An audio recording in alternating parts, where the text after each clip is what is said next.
Hi friends, எல்லாருக்கும் வணக்கம். இப்போ வந்து நம்ம சவாரி கட்ட கிழங்கு, குச்சி கிழங்கு, ரோஸ் கிழங்குன்னு சொல்லுவாங்கள்ல, அந்த கிழங்கு அடை செய்கிறது எப்படின்னு பார்ப்போம். இது நான் அரிஞ்சு வச்சு ரொம்ப நேரம் ஆயிடுச்சு, அதனால் கலர் மாறிடுச்சு. ஒரு துண்டு கிழங்கு எடுத்து இதுமாதிரி சின்ன சின்ன துண்டாக கழுவிட்டு அரிஞ்சு வச்சுக்கோங்க.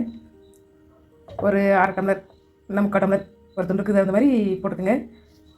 இப்போ நான் இவ்வளோ தூள் இருக்குது, மிளகாய் சேர்த்துருக்குறேன். இவ்வளோ தூளுக்கு ஒரு 3/4 டம்ளர் அரிசி போட்டிருக்கிறேன். அந்தளவுக்கு போட்டுக்கிட்டாக்கா நல்லா வரும்.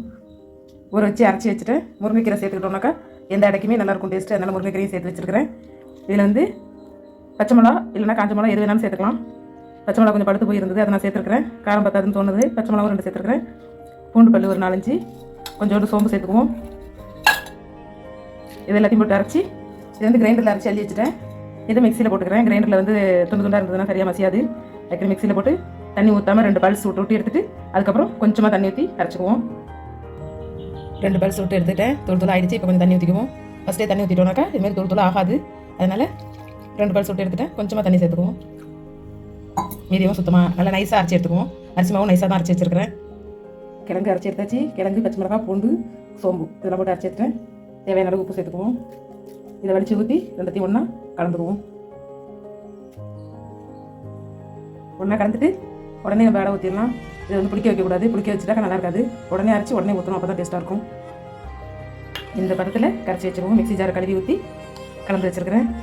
கீரை வந்து போட்டுக்கிறது ஆப்ஷனல் தான். நம்ம தேவைப்பட்டால் போட்டுக்கலாம், இல்லைனா கூட விட்டுறலாம். கீரை சேர்த்துக்கிறது நல்லது, அதனால் போட்டுருக்கிறேன். அடை ஊற்றுறதுக்கு மாவு தயாராக இருக்குது. இது வந்து ஈவினிங் ஸ்நாக்ஸுக்கோ காலை டிஃபனுக்கோ கூட நல்லாயிருக்கும். நைட்டுக்கு வேண்டாம்னு நினைக்கிறேன். நைட்டு டிஃபனுக்கு இது வைக்க வேண்டாம். வர அடை சாப்பிட வேண்டாம் எப்பயுமே நைட்டு டிஃபனுக்கு நினைக்கிறேன். அதனால் சாயந்தரம் ஈவினிங் ஸ்நாக்ஸ் எப்பொழுதும் கிழங்கு அவிச்சே கொடுக்காம இது மாதிரி கூட செய்து கொடுக்கலாம். இப்போ வந்து நான் டிஃபனுக்கு தான் செய்திருக்கிறேன். அடை ஊற்றுருவாங்க. அடை மாவு ஊற்றிக்குவோம் ஃப்ரெண்ட்ஸ். இப்போ வந்து தோசைக்கல் வந்து எனது கருப்பாக இருந்ததுன்ட்டு தேய்ச்சி கழுவி இருக்கிறேன். ஃபஸ்ட்டு அடை வர்றது கொஞ்சம் கஷ்டம்தான், இருந்தாலும் ஊற்றி பார்ப்போம். ஃபஸ்ட்டு எண்ணெய் தடவி வச்சுக்கிறேன். எண்ணெய் கொஞ்சம் தாராளமாகவே விட்டுக்கிறேன்.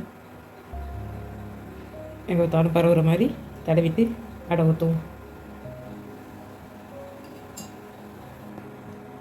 நல்ல ஓரமெல்லாம் படவுற மாதிரி எண்ணெயை தடவி வச்சுட்டேன். இப்போது அடை மாவு ஊற்றிக்குவோம். கடலை சூடானதை ஊற்றிக்குவோம்.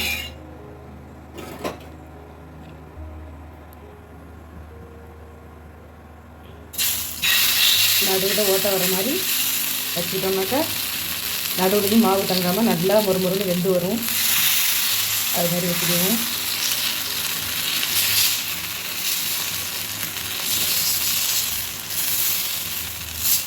சிம்மில் வச்சு ரொம்ப நேரம் மொறுமொறு பாய்ச்சிட்டு அப்புறமா திருப்புவோம். ஏன்னா ஏற்கனவே கழுவுன தோசைக்கல் ஒழுங்காக வராது. அதனால் சிம்மில் வச்சு நல்லா வேகட்டும், அப்புறமா திருப்பி பார்ப்போம். ஒரு பக்கம் நல்லா வந்திருக்கு. திருப்பி பார்ப்போம். சக்ஸஸ். நான் இவ்வளோ தான் எதிர்பார்க்கல, நல்லா வந்துருச்சு. சிம்மிலேயே தான் வச்சுருந்தேன். எண்ணெயை நல்லா சூடாக்கி பரப்பி விட்டுருந்தேன். நம்ம வெங்காயம் எங்கேயும் தேய்க்கணும், முட்டை பொரிக்கணும், அதெல்லாம் எதுவுமே தேவையில்லை. கொஞ்சம் எண்ணெயை தான் தடவி விட்டு வச்சுருந்தேன். நல்லா வந்துருச்சு. 2 பக்கம் திருப்பி போட்டு மொறுமொறுன்னு எடுத்துக்குவோம். இந்த மாவில் வந்து நம்ம வெங்காயம் போட்ட அளவுக்கு சரிக்கு சரி சின்ன வெங்காயம், முருங்கைக்கீரை போட்ட அளவுக்கு சரிக்கு சரி சின்ன வெங்காயம் போட்டுக்கிட்டோன்னா செம்ம டேஸ்ட்டாக இருக்கும். நான் வந்து போடலை. சின்ன வெங்காயமும் சரிக்கு சரி சேர்த்துக்கலாம். இதே மாதிரி சிம்மில் வச்சு சுட்டு எடுத்துக்குவோம். நீங்கள் சாப்பிட்டு பார்த்துட்டு கமெண்ட்டில் சொல்லுங்கள். எங்கள் சேனல் உங்களுக்கு பிடிச்சிருந்தா லைக் பண்ணுங்கள், ஷேர் பண்ணுங்கள், கமெண்ட் பண்ணுங்கள், சப்ஸ்கிரைப் பண்ணுங்கள். பை.